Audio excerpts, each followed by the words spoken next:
Oh, hi, Rog. I'm glad somebody got it right. Hey, Keith, yeah, Well done. I better kill whatever else is up here on my system at the moment. I've no idea whether this is going to end up in a bus now after making this major screw up.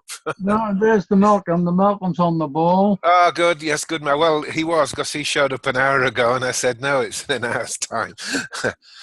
So, Just shut the door. Right. yes, hi, guys. All right, so I mean, the critical person is I want to introduce Dr. Greg. Let's hope he's going to make it at the right time. I have no idea about the UK boys, but what I want to do, it's recording anyway, so what I'll do is, chop out the unnecessary stuff and then share the recording with the other knights, as it were. Okay. I know Per is probably not going to make it because he's got a new lady friend, which is nice. Getting on. Oh, that's good at any age, particularly when you're old. Particularly. Last we get to see the beautiful Bob. We haven't seen your face for months. Greetings. All we get is an iPhone. I got in this time. Yeah, well, my God, your library's more untidy than mine, and that's saying a lot. I was just going to make a comment. You still got boxes to unpack yet, mate? Oh, yeah, absolutely. It's been a killer week, actually. I don't recommend it, but the irony is that, we moved back to this house, which is one that we own, to sort of paint it, tart it up, make it look pretty, and then sell it. Worst case scenario is we could be moving again in 6 weeks or less.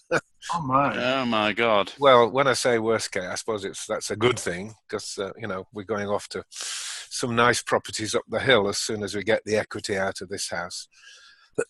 So, as I say, not a pretty thought having to move again. It's been a bit grueling at my age anyway. This is the first time I didn't lift boxes and do the show thing, I just stood and said, can you pick that up for me to the removal guy? So how's the back?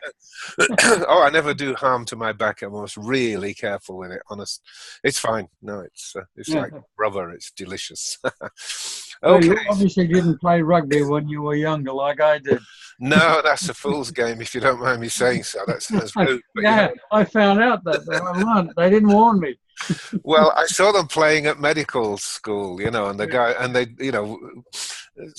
every few weeks somebody come in with a broken leg, saying they got it by being heavily tackled or something. I thought, well, that's not the game for me. So I did judo, where you hit the deck hard, but at least you get a chance to break your fall. Yeah, well, they teach you how to fall. Yeah.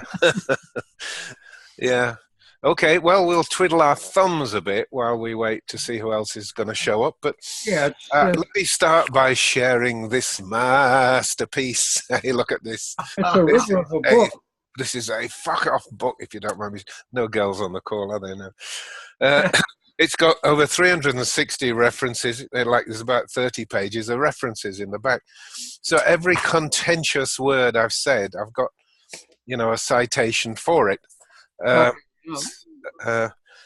it's imminent. I went online to do the final proof and I found another mistake. I couldn't believe it. It's a mistake I corrected about 3 weeks ago and somehow it's crept back in. But all being well, I shall be ordering some initial copies tomorrow. I can't get them to you that quick because I'm off to Vancouver on Wednesday, sorry. I'm doing a little workshop up there with Satyan Raja. We'll see how that goes, but it means I'm out of town till the Sunday. In fact, back on the Monday morning. But I want you to all enjoy this when you get your copy. It's a feast. I know it's a bit... reading it online. It's a monster. It is, yeah.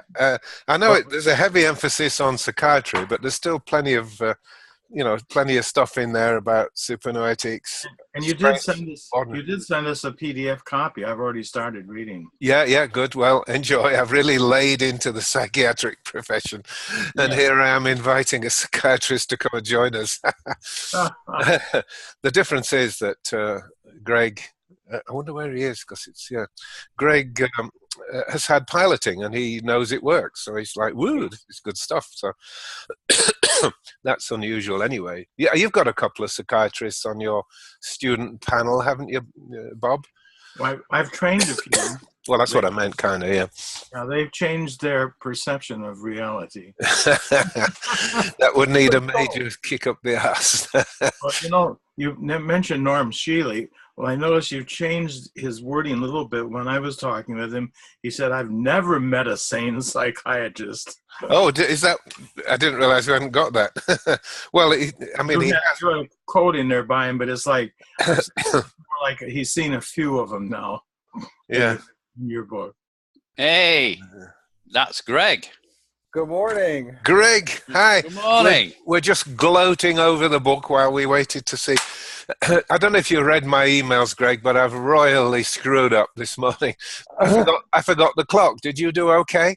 I did okay. Good for you. I got up at 7:20 and realized, oh shit, it's 8:20, so it all went pear-shaped at that point. I have no idea if the European crowd are going to join us or not, so we may proceed. What the point is that it's been recorded, Greg, with your permission. Is that okay? Sure. Yeah, so what I'll do is sort of talk with you, and then we can share your wonderful insights with the others. It doesn't usually happen this bad. Anyway, let's go around and introduce ourselves. This is Dr. Greg Brown, and he'll tell us all about himself in a minute. Rog, do you want to go first? Okay, yeah, I'm an old champion athlete, and I got involved in research into human performance, and finding out what enables one to perform optimally. You end up with what are your spiritual truths. That's pretty simple. And what is the source of your powers? And I was a fellow at the British Institute of Management for a number of years, where I taught management and how to perform as a manager. And the Management Center in Brussels as well. And I'm a certified performance technologist with the International Society for Performance Improvement, which is based in Washington, actually.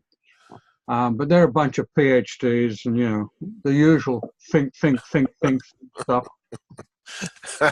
well said. So I've managed to survive that for 82 years. So I've done rather well. Yeah, you're doing good for 82, Rog. I hope I'll be that fit when I get there, which won't be long, sadly. Malk, go on, let's go for it. I'm a long-time engineer. I got involved with research into spirituality in the 70s, and I've bounced in and out of that for years and years and years. Unlike the guys with PhDs, I'm a guy of action. I like to get into action. Therefore, I make lots of mistakes, and hopefully I learn from them. And that's basically what I teach people. I teach people make mistakes as fast as you can, because then you'll learn something, or hopefully learn something. So I've been involved with, you know, personal enhancement and improvement programs for years and years and years. And I've known Keith for a long time, known Roger for a long time. Yeah, I'm just happy to be here, hear this interesting stuff that's going to go down today. Good. Bob, go for it. Well, I'll try and make it brief. There's quite a few stories. But it started with a divorce in 72, and that angst, you know, everything's taken from me, house, job, career, working on a PhD program, and I cried out really just wanting things to be put back in the miserable way they were. Been there. That led me to Silva Mind Control, and that led me to the Coptics Mystic Organization, and that led me, and it just went on. And I finally ended up with hypnosis as the single most powerful tool that I've ever encountered, and use it very effectively for emotional issues, for physical issues, and seeming miracles happen at times. You did mention Ho'opono as well, and I did study with Hugh Lin, and via some of the materials I came across of Morna Simona, who developed the Ho'oponopono. Have you got any idea how to get hold of Hugh Lin Haleakala? I haven't recently, but he went and ganged up with Joe Vitale, I think, who I consider a complete rascal. Yeah, I agree with that. But I've got quite a bit. I actually met a person in Hawaii. I had a reading from him. He did some clearing for me, who had been on the board of the Foundation of I. He had spent weekly meetings with Morna Simona, who was Hugh Lin's teacher. And Keola told me, that's who I was talking to. I had a number of sessions with him. Keola told me that he felt that Hugh Lin had gone the wrong direction, not what Morna wanted. And so he dropped off the board, and he put a beautiful piece online, which really summed up the whole Pono, well, summed it up. It's a greatly lengthy process, probably the process that Hugh Lin used to actually purify his consciousness, where he could get to the point where he could say, I'm sorry, I love you. Right. Yeah. Hey, can you send me a link for that, Bob? I'd love to see that expanded version. PDF, I can see. Yes, me too. Me too. Yeah, same here. All right, if you send it to me, well, you can reply to everybody on the email with this link in it. I'll be Send delighted. it to me and I'll disperse it among the knights of... It's very powerful. Yeah, well, I mean, the whole process is enormously powerful. I shared with you something a few days ago that somebody had sent me, where, you know, they'd literally transformed the other person. Incidentally, there wasn't any link in your other email. It said there's a link to the psychology section, and there was no link there. Okay, screwed up again. I can't believe I've done such a thing. How would I screw up? I was looking forward to seeing what that. I thought I had all of your books. I got a whole shelf full of them, but I never knew about the psychology of cancer. I'll send you a copy anyway. Okay. All right. Now, our good new friend, lovely person, lovely sunny personality, but he's a big shot. I don't know if he's going to boast a little bit, but he's kind of a semi-celebrity psychiatrist. Oh, because he gave expert testimony at the O.J. Simpson trial. Yawn. But everyone seems to think that's a big deal, don't they? Tell us about yourself, Greg. Remembering this is going to go out to another handful of, there aren't thousands of guys going to hear it. Hi, my name's Greg. I'm a psychiatrist here in Las Vegas. I'm both a general psychiatrist and a forensic psychiatrist, but I've been really focused and interested on consciousness expansion for most of my adult life. I've done a lot of work at the Monroe Institute with their binaural beat technology and host some of that here in Las Vegas. Meditated for many, many years. And just widely read in a lot of different areas of consciousness. Right. Isn't that amazing, guys, for a psychiatrist? You've got to understand. Yeah, exactly. It'd probably be an exaggeration to say we look down somewhat on your profession, but, we're miles apart, universes apart, aren't we? But you're unusual. Now, we were talking the other day when, you'd had a piloting session. I think we just drifted briefly into a conversation, which I'd love to extend. The fundamental precept, or the proposition number one for Supernoetics, is suppose consciousness came first. That means that consciousness could not have any materiality. It only has its basic properties, of awareness, perception, or awareness of awareness, I should say. And it was non-material. Therefore, all material things are within consciousness. Now, you were telling me you were taunting your students with this idea. And just about blew them to pieces. How did that go? Well, I guess as a point of background, I've had a lot of criticism of a lot of the basic research in my field because it assumes that the biology comes first and that consciousness is some form of epiphenomenon of the biology. You have to excuse me, I'm getting over a bad chest cold. But, oh dear. But it seems sort of preposterous to me with some of the experiences that I had in meditative states. And I also know one of the great remote viewers here in America who, can just do amazing things that demonstrate consciousness is actually first. And it would suggest to me that the biology we're studying follows consciousness, not as the creator of it. So when residents and students come up, I will poke them in that direction and see what their responses are, because I want to have them think in a larger arena than just biological psychiatry. Yeah. Well, I should explain to the guys that biological psychiatry sounds right. You know, it sounds like it's based on nature, but it's this awful construct that everything that you think and do is fucked up by some kind. Carmela, I just swore. I didn't see you there, darling. I'm sorry. She's a big girl. She's a big girl. That's okay. I just come in. You came in at the wrong word, I think. Yeah. I didn't hear anything. Oh, good, good, good. No, I was just explaining biological psychiatry, and their view is that everything is caused by some kind of chemical imbalance. You know, too much of this, not enough of that, and all it needs is a drug, and it'll fix it. And it's wall-to-wall BS, as we know. But that's so biological psychiatry sounds seductive, doesn't it, Greg? It sounds like it might be on the right lines, but in fact, it's completely the opposite. All too, yes. How do you fit in the sort of non-material conscious? Oh, by the way, who was the remote viewer? You said it might be somebody we know. Joe McMonagle. Oh, don't know. Do anyone know? No, but I've got a guy on my forum who won last year's Remote Viewing Society competition, the international competition of remote viewers. He won the competition for the year. I didn't know we had remote viewing competitions. Yeah, it's a remote viewing, international remote viewing association or society or whatever they bloody think. Well, They get together and run competitions and see who can do it best. Well, can we have a competition for who can predict the future? And we already know who's won it.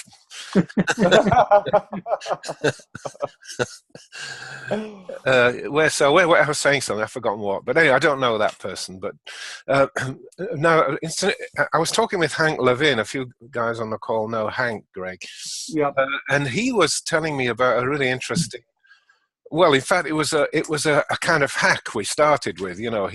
And it sounded most intriguing. So his idea was that he sat down with. I'm going back 40 years, New York, right? And he sat down with his girlfriend and said, "What are all the reasons why we shouldn't find some money on the street?"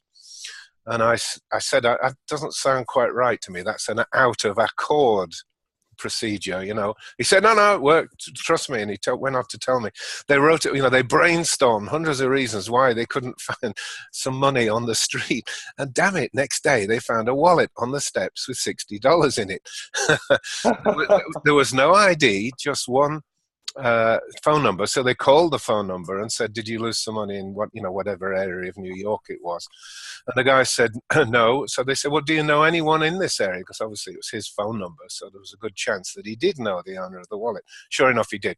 They got the wallet back to the owner. But we're going to write that up, so you'll see that will appear as a hack for us. But we're going to practice that. And Hank and I promised each other that we will try and run a telepathic type online workshop where we can teach people to do it, because Hank's big thing, I don't know if you know this, Roger, I know you know Hank, I've met him many times, but his big thing is everybody can do it, and he carries around a pack of cards and just makes a demonstration, and the people always get it right.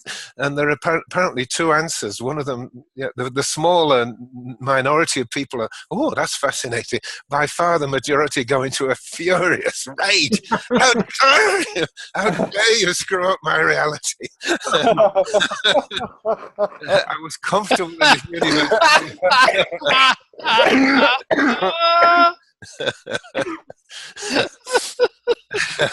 So at the risk of upsetting a few, we're going to mount an online workshop. Any and all of you can join, with or without talents, but just something to contribute. Just, make it known you'd like to be more than a participant, and we'll do that. Anyway, back to you, Greg. You're the star. So let's go back to Gus. Carmela, I think she missed your introduction. What happened, Carmela? Was it just me screwing up the times, made you late, or was it whatever? Or you were efficient and it was...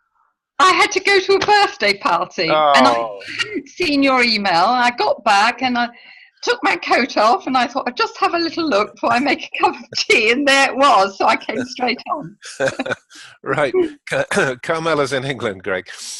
So on with what we were saying, really. What do you have to teach us about non-material consciousness? I didn't know I was the star this morning, Keith. I thought. Oh, no, everyone wants to meet you. Like I said, it's an unusual psychiatrist that even believes in consciousness. We're all a bunch of molecules. I mean, the model is that a whole bunch of molecules one day got together and said, "Hey, we're here. What should we do?" You know, that's the theory. It just doesn't fit. Well, exactly. That was sort of my point. Is that it didn't fit with experience, and it didn't fit with some of these interesting people that I had met. So yes, it seemed to be the opposite direction. It was science and psychiatry is trying to build it from the bottom, the molecules up. Yeah. But that doesn't explain the larger picture, and we need to have a model that looks from the top down instead of from the bottom up. So we're just building it in the wrong direction. Right. That's exactly what I said in my Medicine Beyond. Did you read that book, Greg? I love it. Oh, you do? You did, right. Yes. Yeah, I'm so... Well, let me show Carmela as well. You missed this, didn't you, Carmela? This is wow. Look at that. I mean, this is a serious book with plenty of reading. There's 360 references for everything I've said, no matter how contentious, from one or another scientific study. It's going to be some of it will be, yes. I hope it starts World War III in the medical profession. It would be nice to get rid of I mean, to me, well, I shouldn't say this in front of you, Greg, but psychiatry as it exists is almost an embarrassment to the medical profession. It's an embarrassment, the same thought. You're the exception, which is why we love you and why you're here. And please, keep us all sane and on the straight and narrow, but without pills, if you don't mind. Will do. So anyone got a point to raise, or do you want me to pick our next port of call? What would follow? What do you say? Listen, I have developed something for Supernoetics that I think is very important, and I call it the mind's #1 algorithm. Chances are I've shared it with you. What do you think the mind is for? What is it supposed to do? What's its job? Create. That might be consciousness rather than the mind. We'll have to fall into defining a mind then. I agree with what you say, that consciousness creates. Yeah, that's mainly what it does. That's why we're here. That's what consciousness says. The mind is actually the accumulation of the record as spiritual impressions of your past creations. Right. So why do that? Well, I'll tell you my #1 algorithms. Let's see who agrees with it, right? The #1 algorithm of the mind is to scan the present environment, to make estimations, which it then compares to past experience in order to make predictions of what's likely to happen in the future, and so choose the most optimum and adaptive behaviors. Good. Anyone take issues with that? No. It's perfect. There is no other definition of what the mind is doing if you think about it.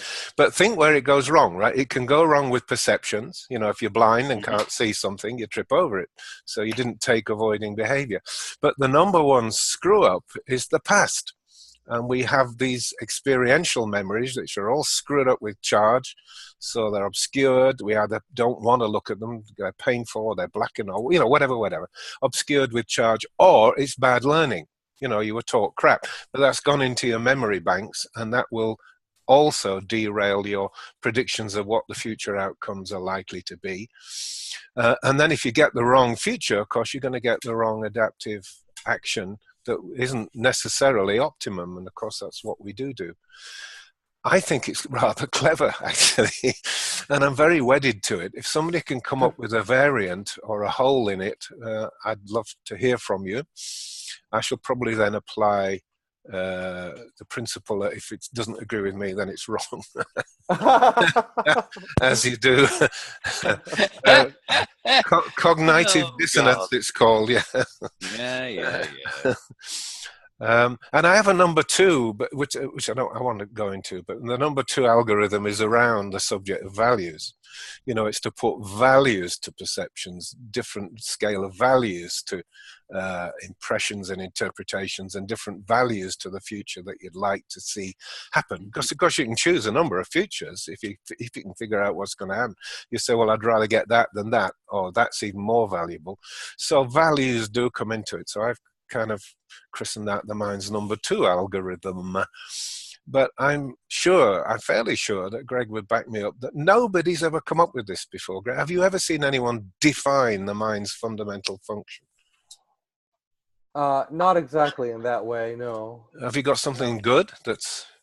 Well, what I was going to say is that the past experience, the other aspect that the past experiences filter, which is covered a little bit in some of the NLP-ish mind models, but is that when you have a new experience, the interpretation of that experience is then filtered by those past experiences. So you can't get the pure experience that you need from the new experience that you're having. Yeah, well, I mean, one of the options would be to just dump memory, because that wouldn't work. But then you definitely have pure new experiences. Right, but my point is the past experiences don't just create bad learnings; they also filter new interpretations of new experience. Right. Well, you're using the word filter. If you remember, my model in punk psychology was the fractalization of memory, that each iteration alters the fundamental memory. Right. And it will draw in the latest version is yet another iteration of the basic memory, and memory doesn't stay the same. Every iteration changes it. So, agreed. Yeah. You're using filters. I would just use fractalization, but we're saying the same thing. Yeah. Yeah. I'm sorry, you're having a summer cold there. Are you done? Oh, no. I wish I was done. I can't say that I am. Yeah. Okay, what should we do? What do we do next? Roger, anything you want to share from your... Roger and Malcolm both know a system that I'm pretty sure Carmela won't, Greg won't, called Knowledgism. Don't know if you've come across that. It was developed by a guy called Alan Walter, who I think is an awful writer, but a very clever man.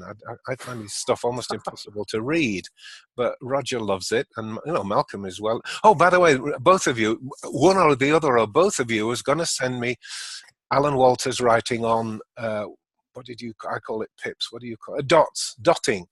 And neither of you remembered to do that. Would somebody read a fundamental paper on dotting so that I can relate pipping to... There is a process called the de-dotting procedure. Yeah. I'll send you the bulletin on that. And yeah. And I'll see if I can find other stuff that describes it. But it's pretty much described in that bulletin. And what happens is people, when they find the environment too threatening or too painful or too whatever, they can tend to withdraw and collapse their space in spiritually, and then they become a dot. Yeah. And when they do that, they also tend to adopt the wrong answer solution, which becomes like their identity or beingness. Right. And so in that bulletin are the procedures for addressing these identities or beingnesses, and to discharge the reason why they are put in place, and what you're trying to handle, and all the pain and all the bullshit that's associated with them. Yeah. So you'll love it to death. We call that phenomenon pips and pipping. I don't. I've not got a word for the person, so we don't have pipsters. But the aggressive or pushy person. But the whole point is that it's not. The person doesn't have to be a bastard, do they? They can be just a person of strong will and strong opinions. Mm-hmm.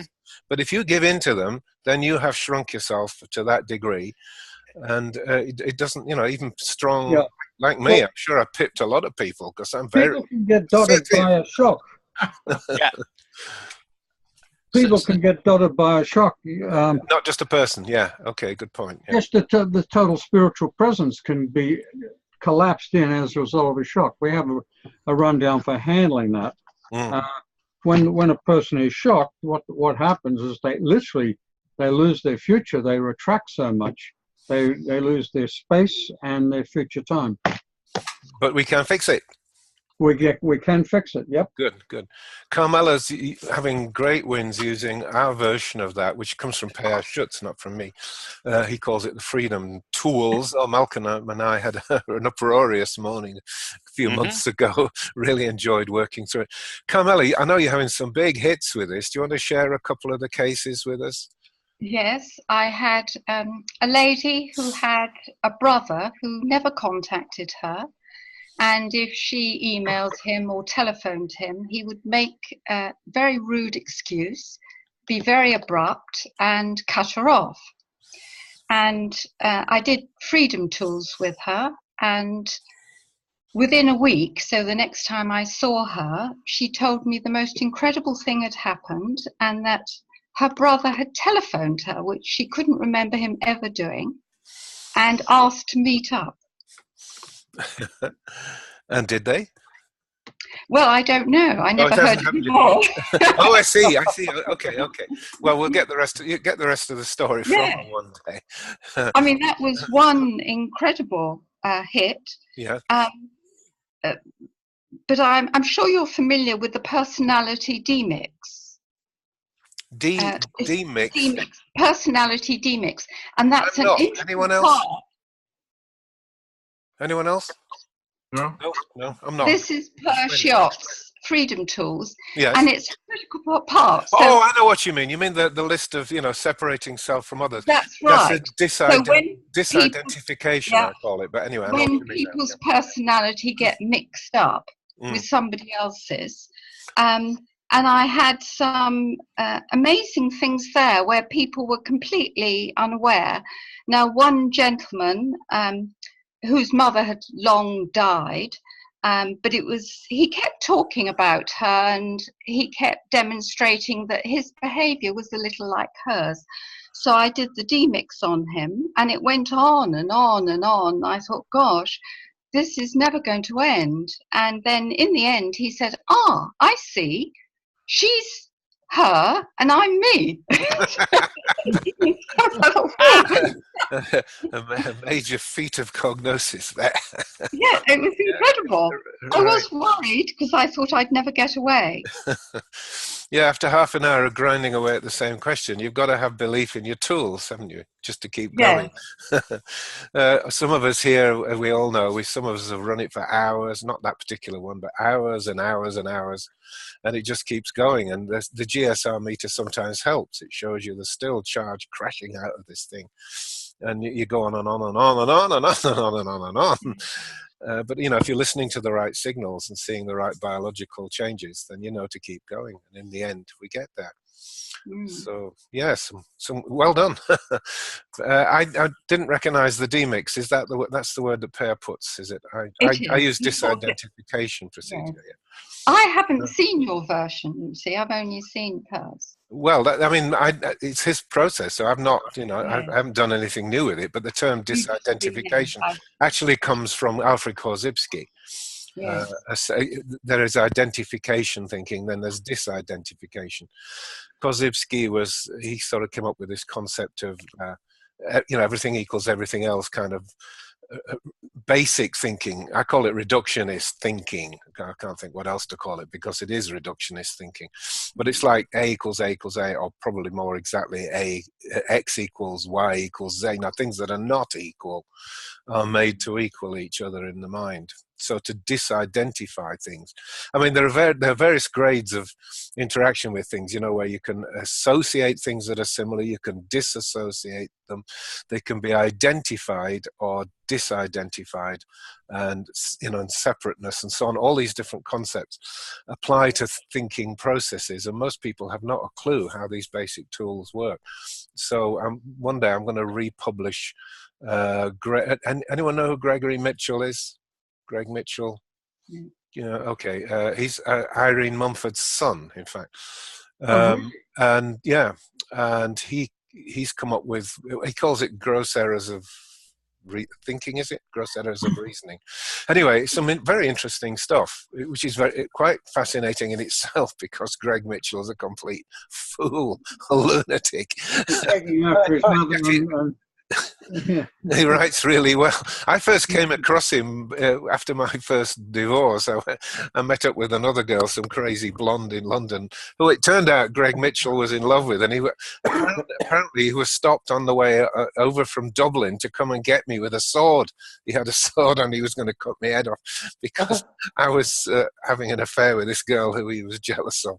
And to be honest, he never much improved. So he's poor guy sitting in a wheelchair now.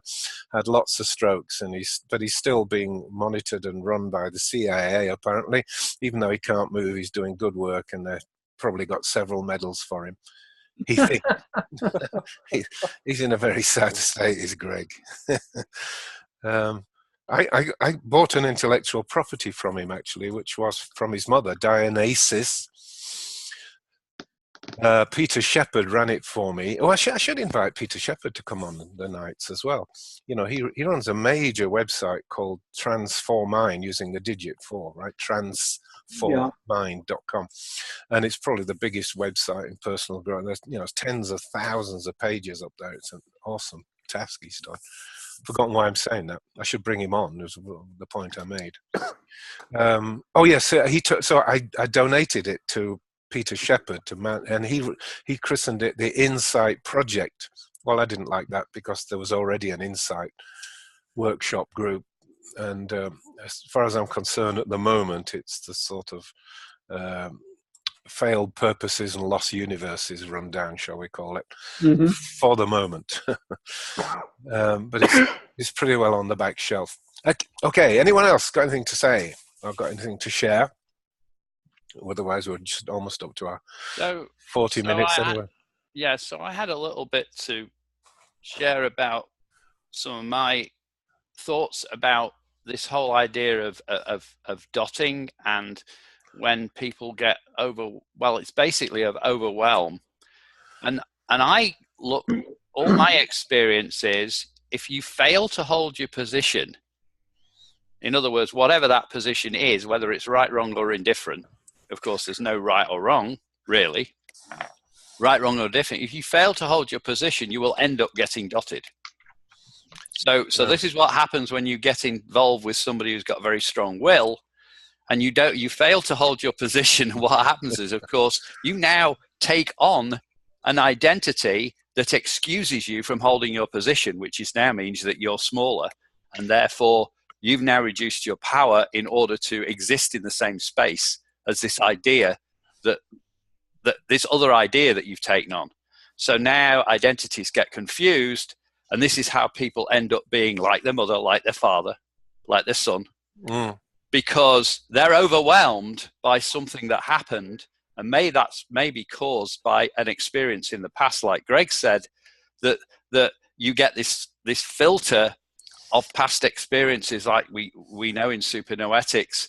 It's this fractal memory that keeps changing over time. So eventually somebody becomes so confused by all this overwhelm, they lose all their power. And now they're just a collection of other individuals. And I think this is what happens when, to a composite, you're never really you. I often catch myself talking to myself and I go, what? This is not me. I'm talking to somebody else. Who is this? Yeah. So I often think that this is what's going on with people all the time, and to identify magic is just to say, so who's talking? Yeah. Here's somebody going on about something that doesn't seem to make any sense, and you go, so who's talking? Who is that? Who am I speaking to? Who's speaking to me? Great process.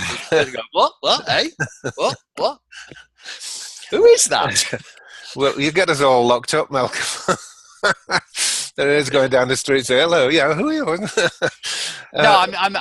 saying I'm saying if you're speaking to somebody and they apparently are not making any sense, then that's a good question to ask them. Yeah. Who am I talking to? Yes. Yeah. I mean, it's a loaded question. If somebody doesn't know about the complex of self model, to say, right, who are you, could throw them into a tiz. Just back to Just back to that point of holding your space, I'll tell you what came to my mind, which is probably my writer side. But I just thought of the British Army, you know, the thin red line, and they just stand there and they just take it. And there's bullets and cannonballs taking them out one at a time, three at a time.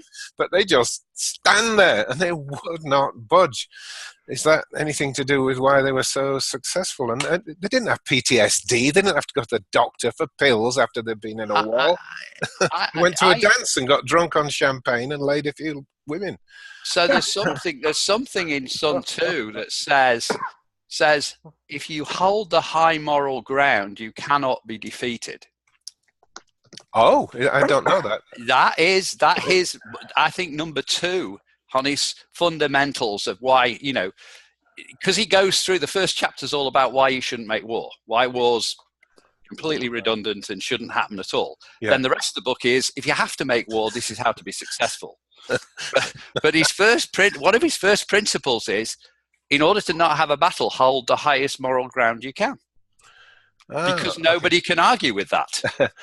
It's over here on the bookcase, so I'll have to fish it out and read that. Yeah, it says hold the highest moral ground. So that's while holding the position, your position should be now the highest moral ground. Right.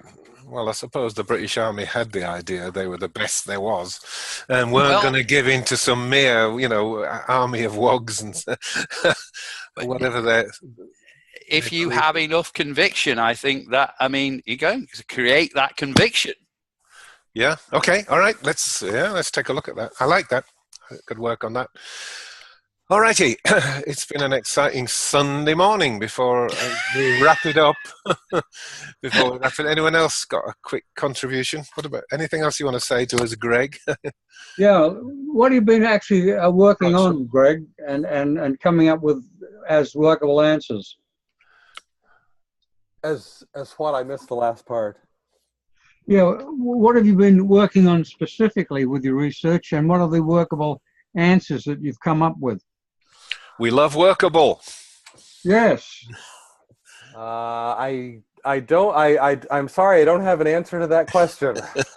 Okay, that's honest. Yes, an honest psychiatrist. It gets better. Yeah, remarkable.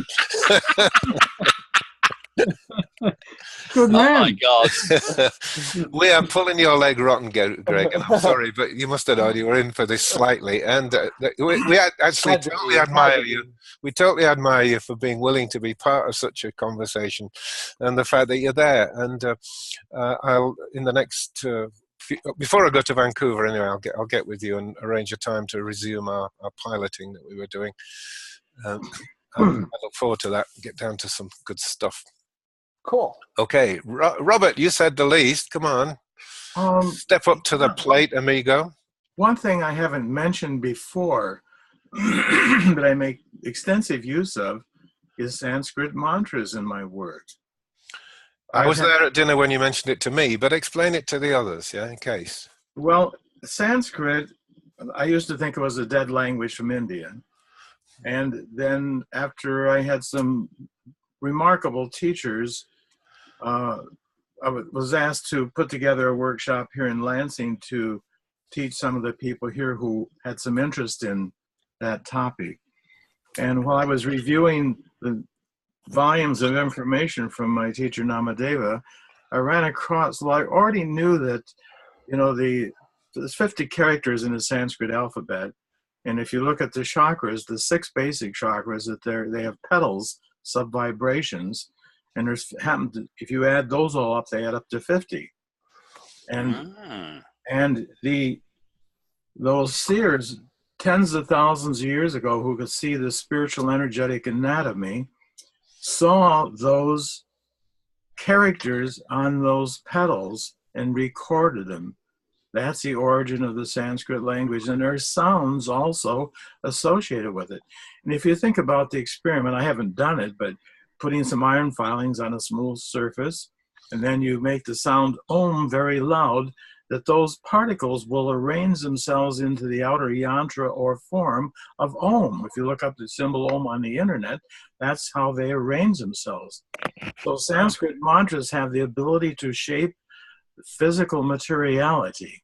In fact, if you look at it, that So Sanskrit is the language of the chakras, and from the viewpoint of, we are the living, it's not a dead language, we are the living, moving Sanskrit language. It's at the very core of our being. So Sanskrit mantras have the ability to produce health in the physical body. There are mantras to bring about all kind of outer conditions. So in my work, I usually use only a few of them I found that are very, very effective for helping people raise their consciousness, maybe connect up with their soul level, and creating a downpour of energy and information from those higher levels. Mm. The Gayatri mantra in the long form, there's a short form and long form.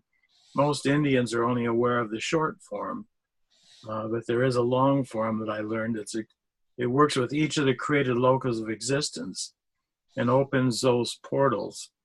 Others times I had a friend who, in a Buddhist meditation, yeah, it was, pardon me, I didn't quite get your name, Greg, is it? It was run by a psychiatrist. And she obviously didn't have enough training to be running a workshop, because my friend that went with me had a Kundalini experience and it was out of control.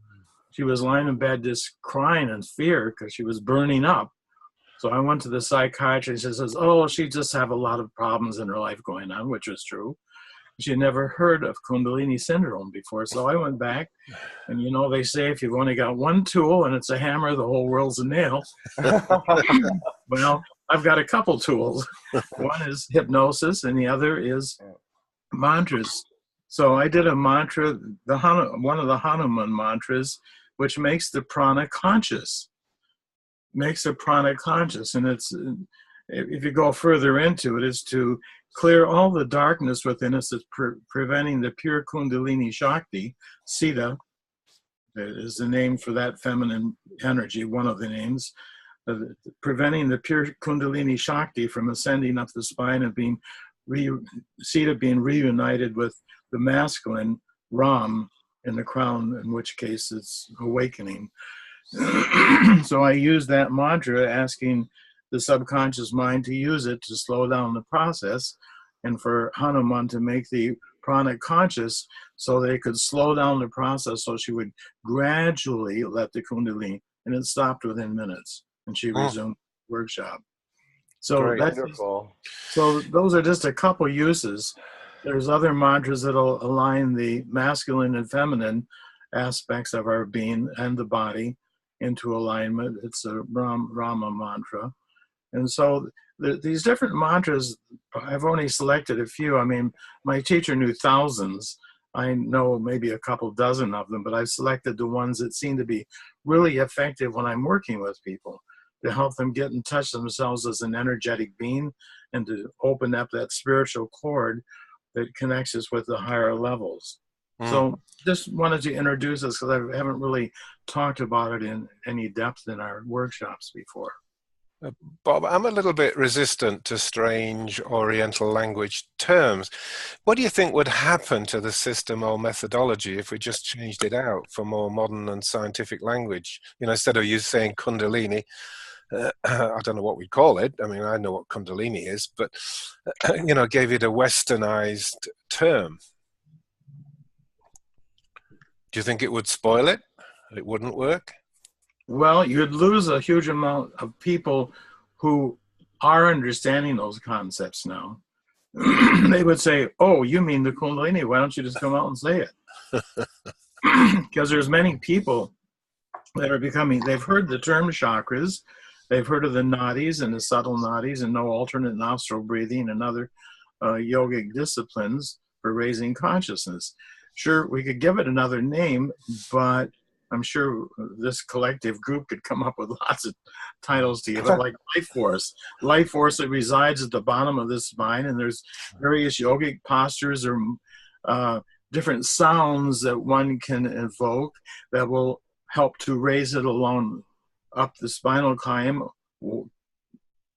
awakening a higher consciousness. That'd be one way of expressing. I don't think I've got any problem with the vibration. You know, sound is vibrate. I mean, one of the books of the Bible, it says, "In the beginning was the Word." You know, and it starts off that way, which is a sound, a word or a sound. So, I mean, even the Christians are on that model. No problem with vibration, but I have a slight problem with the idea of consciousness being in the bottom of the spine. My model of consciousness is that it could be anywhere it wants to be. Consciousness can be on Mars if it wants to be. True. So maybe the word consciousness is not the best thing to do, but rather it's a energy that resides at the base of the spine, and there are different sounds, which is true. There are different sounds that can create a movement in that energy, and as that energy begins to move, it brings about a transformation in consciousness, or a change in consciousness that brings about changes in physical materiality, because those things can all happen with mantras. There's mantras for abundance. There's a mantras to bring a spiritual man or a spiritual woman into your life. There are mantras for all kind of things, and they do work. I've given them to many people that were in distress financially or needed protection. There's others for protection, and these sounds do work. Why do you think the bottom of the spine, Bob? I mean, is there anything to do, this is a doctor speaking now, and a sincere question, anything to do with the cloaca, you know, evacuation of waste and so on, that it should be down there, this powerful energetic force should be down in your ass? Any reason for that? I think it's just the way that things are created to be. If you look at knowledgeable text of yoga, some of them will show like an elephant at the bottom of the spine. And why is that? Well, that represents Ganesha, which of course is a myth.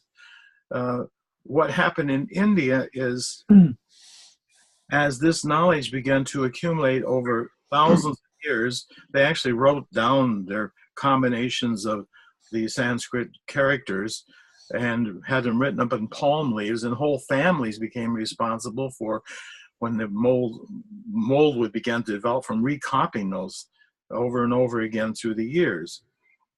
So at the bottom of the spine, so elephant representing Ganesha. So Ganesha is just something that these ancient seers, they thought it might be difficult, like, well, just for example, for abundance, it's shreem. Shreem is the sound. The outer anthropomorphic. You're using a word I don't understand. Stream. No, that's the mantra word. Well, we've created projections, ways to identify it. So I mispronounce it. Anthropomorphic. Anthropomorphic, yeah, giving it human shape. Yes, right. So they went and created this beautiful goddess surrounded with saris and jewels and everything to represent that, and they built this into their culture. So all of these things, so Ganesha is that same character. It's a mythological character that was meant to represent different things, and part of it, memory. It said that when you clear the root chakra, that 10,000 diseases disappear. Now, I don't know the validity of that, but it's written up in the literature. And also, it's associated, Ganesha is associated with perfect memory, elephant, perfect memory. And as the energy begins to rise along the spine, invoking, either using yoga practices or other sound vibrations, you know, the John Hashi device, the Pro Sport, does have vibrations to set into activate chakras. Yeah. Not the same effect as the Sanskrit mantra. But as these energies begin to rise up through the spine, then in the mythology, each of the chakras begins to open, which are portals into actually different dimensional states, whole created dimensions of reality. And as it reaches finally up into the point of the brow, then that's a point of unity. Then they say that it's Ganesha's done his work. He uses like a carrot. He says, you do my mantras and I will bring you what you want, because they're mantras to bring about, to cure all obstacles, both of an internal and external nature. The Ganesha mantras are to release It's written up in the Ganesh mantra is written up the 87th Upanishad as a principal mantra for the clearing of obstacles of both of an internal and external nature. That means psychological difficulties as well as creating things in the material plane. So, so Ganesh says, you do my mantra, here's the carrot, I will bring you what you want. But in the process, the person, the devotee, or just the person wanting to use the mantra for external purposes, their consciousness, well, maybe the word consciousness in the way you use it doesn't quite fit here, but the energy rises up and a person has a greater deal of awareness as they begin to expand. So these mantras are very powerful. So Ganesha was, and is shown at the base of the spine. And in the mythology, when Ganesha has helped the person to, the kundalini, the energy to rise to the brow, then he turns it over to his elder brother, Subramanya, to continue the awakening process. This is all part of some of the things I've learned about them. Whatever you think of that, I've thrown a lot of information. Can I stop you there, Bob? Anyway, you've made up for not having said much. You've said a lot, almost an overwhelming number of terms. Can I just ask the group, consult with the group before we end? Anyone got any other explanation or a scientific or westernized explanation as to what this phenomenon of the rising of Kundalini might be? I mean, what is it? I mean, for example, the way Bob described it made me think immediately of, huge total timeline memory packages coming to the surface. That it was an unlocking or a gateway to memory in some way.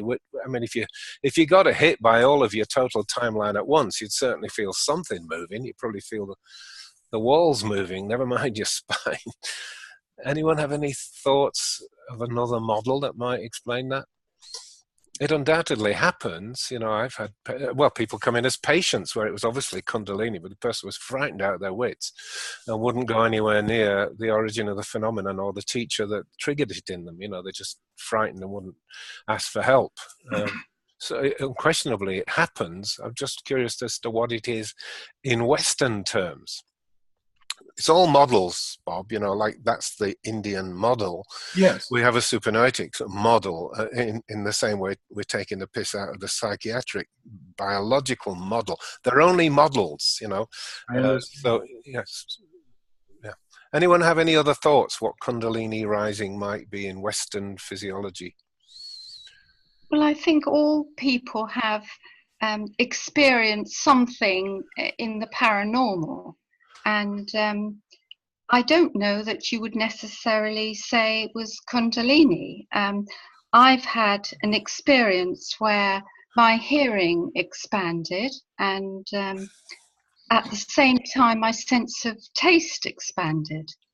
And at the time I was living in a house and there was a problem with radiation from bad wiring. And I actually heard 3 separate electrical fields, and I've never had such an experience myself. And it was quite shocking. The sound was very loud, and I could distinguish between the 3 electrical fields. And it just happened that we had a Gauss meter, and I said to Roger, can you get this Gauss meter out and put a battery in, see if you can find these 3 electrical fields. I was interested, what's it about? Yeah. I didn't realize about the wiring at the time, and sure enough, I pointed out where the noises had come from, and he found the 3 separate electrical fields. Right. And afterwards, my sense of taste expanded, and I said, I'm going to have a drink of water. I feel, quite dry. And I drank some water and I couldn't drink it because I could taste all the minerals. Gosh, are you open to the idea, or have you thought since, Carmela, that what was actually happening there, you were stepping out of your body into the bigger psychic space? It's a kind of version of an out of body. Out of body doesn't necessarily mean you can see yourself from down the road. It often means just brighter colors, you feel bigger, your senses are acute because you're not using the body senses anymore. You weren't using your taste buds, you were just getting it straight as a spirit being with perceptions and awareness. Well, what I've noticed is these things tend to happen for me. It's happened 2 or 3 times. tend to happen for me when I perceive I'm in danger. So obviously it is. I mean, I've heard of people being frightened, walking down a dark alley at night and having an out of the body where they accompany themselves home. Yes, yes, true. And I think that probably is quite common. Well, you know, you out of your body not only doesn't surprise me, it can be predicted. You're quite amazing. You're a very much above average person. So I think you learned long ago to step out into the bigger psychic space. And there is quite often a bit of a misunderstanding that when folks talk about being out of the body, there's two phenomena. One is being out and separate from the body. But the more usual form of it is that you are so spiritually expanded and large that you're way beyond the dimensions of the body, and you will actually perceive things spiritually at a distance from where the body is located. But the body is still within you. And when you learn to operate at that level, the game is a whole new ball of wax. Yes, all right. A beautiful poetic metaphor. To finish, anyone feel left out or want some last comment? Otherwise, I want to thank Greg for coming and joining us, and I hope we didn't put him off. Is your hand waving, Bob? Yeah, sorry. Yes. Not quite see. Would you like to just briefly experience the Gayatri Mantra? All of us? Yes. Okay. Yes, guys, I only thought this was going on for 40 minutes. It should have been. I'm afraid. Yeah. Okay. So I'm sorry. I'm sorry to screw up the party, but I need to go. Okay. Yeah. Okay. All right. Thanks. See you next time, Malcolm. Okay. Cheers. Talk to you in the meantime. Lots of love. Bye now. Right. Back to you, Bob. What are you going to do with us? Well, just ask you to close your eyes. Okay, the Gayatri Mantra is written up the ancient Sanskrit text of India as the queen of Indian mantras. It's said that it contains within it the essence of all other mantras, and it's said that it was given by the creative force that they call Brahman to those rishis tens of thousands of years ago. So, and it's a mantra that brings illumination to the mind and to the soul. So, within that context, I'm going to do the long form of it, which it relates to each of what's called the chakra systems, starting with the first upper plane of light, believe it or not, the earth plane, Om Bhur, the second, Om Bhuvaha, the third, the first upper region of the sun, solar plexus. Notice the correspondence. We call it the solar plexus.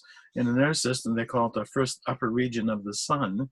Then Om Maha, the heart, Om Janaha, the throat, Om Tapaha, the brow, and Om Sat Yam, the crown, the abode of truth, and all the rest created locals of existence beyond those. Om Tat Savitur Varenyam Bargo Deva Sadimahi Dio Yona Prashodayat. So if you just close your eyes, I'll just do maybe 3 or 4 rounds of it, and just allow the vibrations of the mantra to go deep into your body, into your energy field. You may be aware of a tingling along your spine, or maybe some movement of energy along your spine or some other part of your consciousness.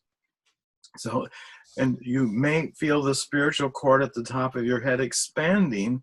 And if that should happen, just feel yourself connecting with the higher soul and perhaps what was called in our system the divine creator or the creative forces. So here we go.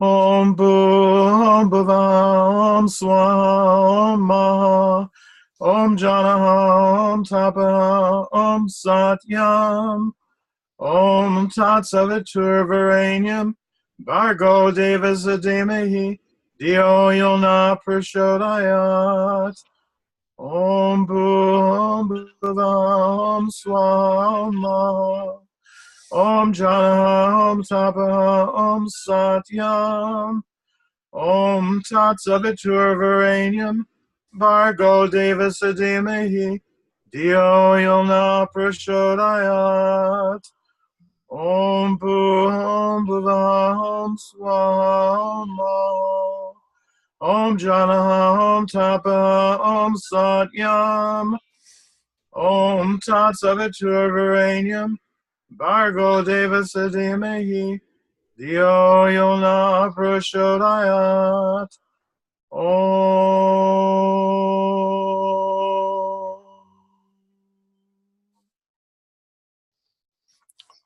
That last note was interesting. Bob, I've got to tell you, you've got people here who live outside their bodies, who've got spiritual consciousness that goes back thousands of billions, millions of years. We're not normal. So. I know that. So I thought you'd be extremely sensitive to those vibrations. I wonder if it makes us more sensitive or less sensitive. My instinct was perhaps less sensitive, but that last note definitely impinged significantly. What do you others feel about? I felt it. Yeah, good. Greg? I felt it up my spine, and I felt it on the crown. Good. Rog? I actually me are weird, both of us. So. I actually perceive the resonance throughout my spiritual presence. Cool. And it was like a wholeness to me, and an expression of levels of truth, which are, is very good. Right. Now, the important thing, well, it's not important, but a cute question that comes to mind is, would, Beethoven's Ode to Joy not tend to do the same thing? It's resonant and beautiful music. Everyone gets goosebumps when they hear it. Is that doing all of those things that Bob's model explains?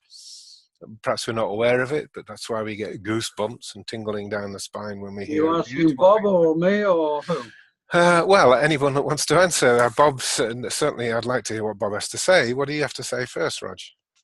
I'd say you're right. I was listening to one of my most prized mezzo-sopranos the last couple of days, a girl by the name of Elena Karancha, a Russian, and she's singing sacred music. Well, dear me, is that a real high? Because it sets this wonderful resonance.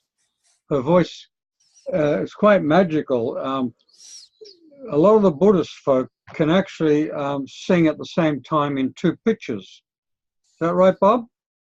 Yes, that's right. Mm-hmm. And this girl actually accomplishes it. I don't know how she accomplishes it, but you can actually pick up that she's got two harmonic resonances going at the same time, and one excites the other. And man, do you feel it throughout your spiritual presence and also throughout your body. It's quite magical. Mm-hmm. Looking up, she's got stuff in the YouTube everywhere. Right, I must look her up. I might need the spelling. But it makes me think of the Russian basses too. When those Russian basses go down and down, and they get so low, you can't sing from there, but they can. And it really does goosebumps. There's a whole science, I guess it's called cymatics, which I think Robert was sort of alluding to. And filings. Where entire forms are created with particular frequencies or particular sounds that are unique to that frequency and sound. Yeah, I think we recognize cymatics. Yes. Okay. Listen, we've had a very lively hour. I think I'm going to wrap it up because I'm conscious of the fact. Well, I have to do things anyway, but I don't know who else can't spend much more than an hour. But I thank you all for coming, and you're all okay to share with the people who are not here. Like Simon. Yeah. Okay. Sure. I'm sure they'll love it. The video, mate. It's a good one. Yes, it is. It's very good, isn't it? It says it's recording, so we should be on a winner just for once. No screw-ups. All right, thanks for being. Well done, Chris. Enjoy it. Thanks for putting it on. Thanks, everybody. Yeah, Thank you. Thank you for all. Lots of love. Bye now. Bye.